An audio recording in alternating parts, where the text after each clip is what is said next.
আজ তো স্কুলে হোমওয়ার্ক দেখাবে। উফ, আমার খাতা কোথায়? উফ, কোথায় গেলে খাতা? তালহা, নিজের জিনিস নিজে ঠিক জায়গায় রাখো। উফ, মা হাতা বেরিয়ে গেছে মনে হয়। আপু, আমার হোমওয়ার্ক খাতা তুমি দেখেছে? খাতা নিজের মতো থাকে না, তুই ভুলেই কোথাও রেখেছি। পড়াশোনার আগে আল্লাহর কাছে দোয়া চাইতে হয়। ওহ, দোয়া শুনলেই কি খাতা পাওয়া যায়? তালহা, দোয়া পড়লে মনোযোগ বাড়ে। আমি এখনই পড়বো। রাব্বি জিদনি ইলমা। মাশাআল্লাহ। সাবাস। এটা কি খুঁজছো? রান্নাঘরের টেবিলে পেয়েছি। আরে, ওটা আমি গতকাল বিস্কুট খেতে গিয়ে রেখেছিলাম।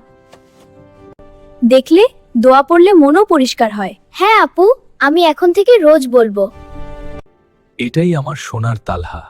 আল্লাহ তোমাদের জ্ঞান বাড়িয়ে দিন, আমিন। তোমরাও বলো, রাব্বি জিদনি ইলমা। চলো সবাই মিলে বুদ্ধিমান হই।